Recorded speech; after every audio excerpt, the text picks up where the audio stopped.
ஓதாமல் ஒரு நாளும் இருக்க வேண்டாம், மாதாவை ஒரு நாளும் மறக்க வேண்டாம்.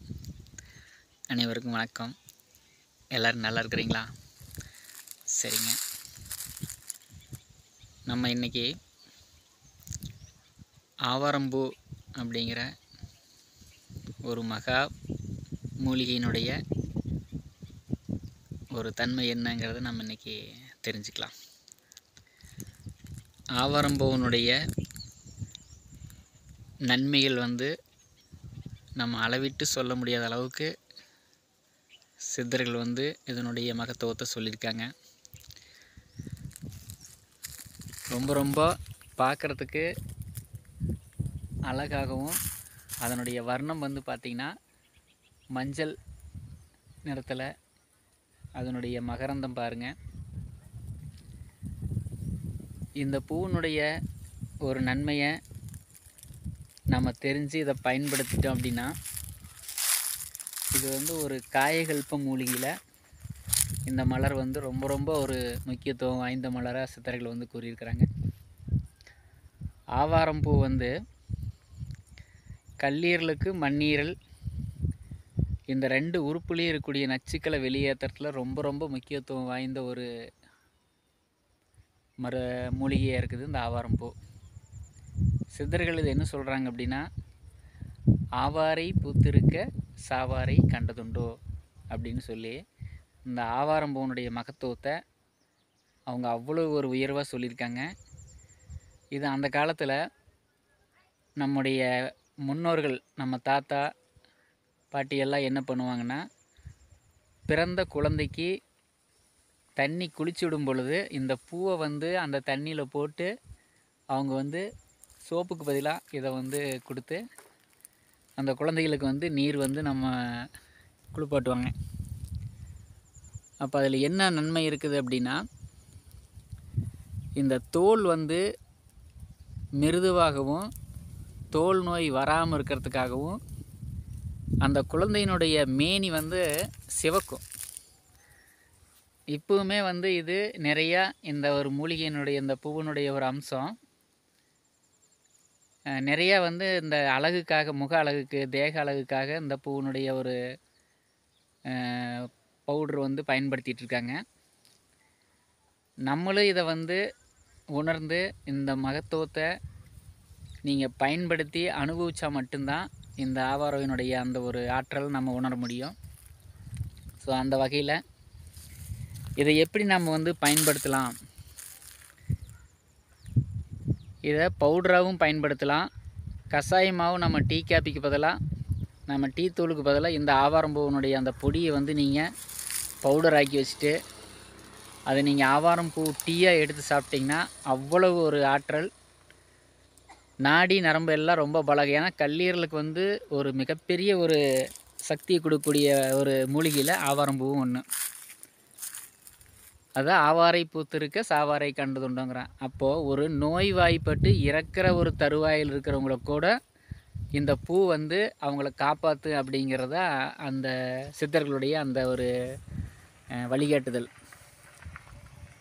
அப்போ இந்த உண்மையை நாம் உணர்ந்து ஒவ்வொரு நாளும் இந்த ஆவாரம்பூவினுடைய அந்த ஒரு சக்தியை நாம் எடுத்துகிட்டு வரும் பொழுது நிச்சயமாக உங்களுடைய உடலுக்கும் மனதுக்கும் மிகப்பெரிய ஒரு ஆரோக்கியமாக இது இருக்கும். இதை இதனுடைய இந்த பூவினுடைய அந்த முழு சக்தி எடுக்கிறதுக்கான ஒரு எளிமையான முறையை நம்ம இன்றைக்கி சொல்கிறோம். அதை நீங்கள் பயன்படுத்தி பாருங்கள். நிச்சயமாக இது சிறு வயசில் இருக்கக்கூடிய குழந்தைகளுக்கு ரொம்ப அது ஆரோக்கியமாக இருக்கும். ஏன்னா அந்த கல்லீரலை சிறு வயசுலேருந்தே நல்லா பலமாக வச்சுக்கிறதுக்கு இந்த முறையை நம்ம பயன்படுத்தலாம். அதே போல் நோய் வாய்ப்பட்டவங்க, நாடி நரம்பு ரொம்ப பலகீனம் அடைஞ்சு எழுந்து நடக்கிறதுக்கே சிரமத்தோடு இருக்கிறவங்களுக்கு இந்த ஆவாரம்பூவினுடைய அந்த ஒரு தண்ணி உங்களுக்கு அவ்வளோ ஒரு ஆற்றலையும் ஒரு மாற்றத்தையும் நம்ம உடம்புக்கு ஏற்படுத்தும். இதை எப்படி பயன்படுத்தலாம் அப்படின்னா, நம்ம இந்த தாமரை மலருக்கு சொன்ன அதே மெத்தேடு தான். மழை நீர் நீங்கள் பயன்படுத்தணும். மழை நீருக்கு மட்டும்தான் எந்த ஒரு மூலிகையில் இருக்கக்கூடிய அந்த முழுமையான சக்தியை கிரகிக்கக்கூடிய தன்மை இருக்கும். ஏன் அப்படின்னா மழை நீரில் வந்து மினரல் வந்து இருக்காது. அது தூய்மையான ஒரு நீர். அதாவது அந்த பூமியில் பட்ட அந்த பூமியில் எது மேலெல்லாம் படுதோ அதனுடைய சக்தியை முழுமையாக எடுக்கக்கூடிய தன்மை தான் வந்து மழை நீருக்கு உண்டு. அப்போ மழை நீரில் எதுவுமே இல்லாமல் தூய்மையான்றக்கூடிய அந்த நீரில் நீங்கள் எந்த ஒரு மூலிகை போட்டிங்கனாலும் அந்த மூலிகையினுடைய முழு தன்மையும் அது வந்து பதிவு பண்ணி வச்சுக்கும். அதுதான் மழை நீரினுடைய மகத்துவம். அப்போ அந்த வகையில் நீங்கள் இன்றைக்கி வந்து நம்ம சொல்லக்கூடிய இந்த செய்தியை வந்து நீங்கள் பயன்படுத்துங்க. ஆவாரம்பூ வந்து ஒரு கைப்பிடி அளவுக்கு எடுத்துக்கங்க. ஒரு 1/2 லிட்டர் தண்ணி. நீங்கள் காலையில் நேரமாக அந்த பூவை எடுக்கணும். ஒரு 7 மணிக்குள்ளே நீங்கள் எடுத்துடணும். கையில் வந்து நீங்கள் சாதாரண தண்ணி வந்து பயன்படுத்தாமல் அந்த பூவை எடுக்கும்போது மழை தண்ணியை வந்து கையில் நல்லா நீங்கள் வாஷ் பண்ணிவிட்டு அந்த பூவை பறித்து ஒரு 1/2 லிட்டர் தண்ணியில் ஒரு கைப்பிடி அளவுக்கு போட்டு ஒரு 7 மணிக்குள்ளே எடுத்து நீங்கள் சூரிய ஒளியில் வந்து வச்சுருங்க.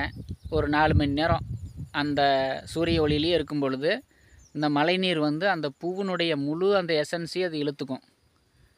அதை வந்து நீங்கள் எடுத்து ஒரு கண்ணாடி பவுலில் நீங்கள் ஊற்றி வச்சிட்டிங்கன்னா அது கிட்டத்தட்ட வந்து ஒரு 15 நாளைக்கு அதனுடைய சக்தி வந்து அப்படியே அந்த மழை நீர்லேயே இருக்கும். அதை வந்து நீங்கள் என்ன பண்ணலான்னா டெய்லி வந்து ஒரு டம்ளர் தண்ணியில் ஒரு 10 மில்லி இந்த பூவினுடைய அந்த தண்ணியை நீங்கள் ஊற்றி அப்படியே எடுத்துக்கலாம்.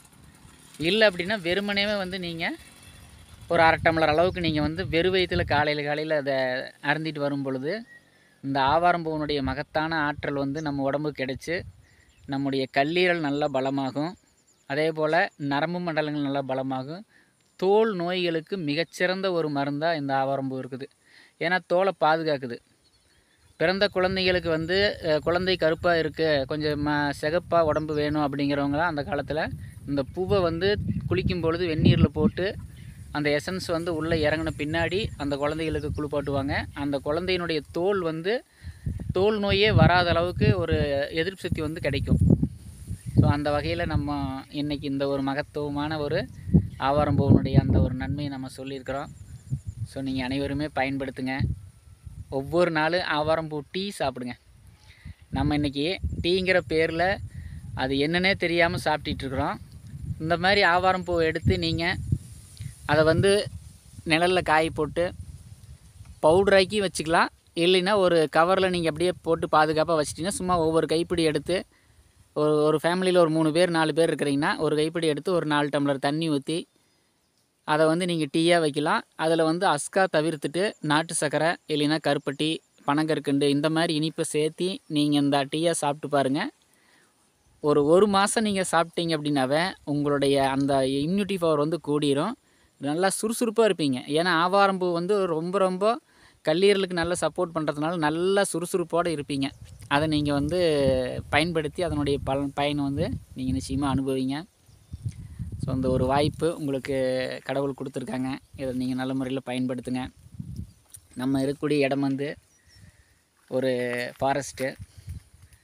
ஸோ இது வந்து எந்த விதமான ஒரு இறைச்சலும் இல்லாத இயற்கையான முறையில் கடவுள் கொடுத்த ஒரு மிகப்பெரிய ஒரு பாக்கியமான இடம் வந்து இந்த மாதிரி நல்ல காற்றோட்டமும் எந்த விதமான பொல்யூஷனும் இல்லாமல் இயற்கையான முறையில் வாழக்கூடிய ஒரு வாழ்க்கை.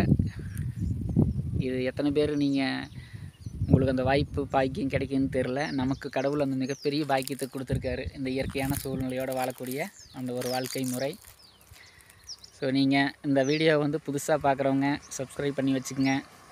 பெல் ஐக்கனையும் கிளிக் பண்ணிக்கங்க. ஸோ உங்களுக்கு இன்னும் இதுபோல் நல்ல விஷயங்கள் சித்தர்கள் வந்து சொன்ன இந்த வாழ்க்கைக்கு தேவையான அனைத்து நன்மைகளையும் தரக்கூடிய ஒவ்வொரு பதிவையும் நமக்கு எதையெல்லாம் இறைவன் காட்டி கொடுக்குறானோ அதை நிச்சயமாக நம்ம உங்களுக்காக பகிர்ந்துக்குவோம். ஸோ இந்த ஒரு வாய்ப்பை நீங்கள் பயன்படுத்திக்கங்க. மீண்டும் ஒரு நல்ல பதிவோடு பார்க்கலாம். நன்றி.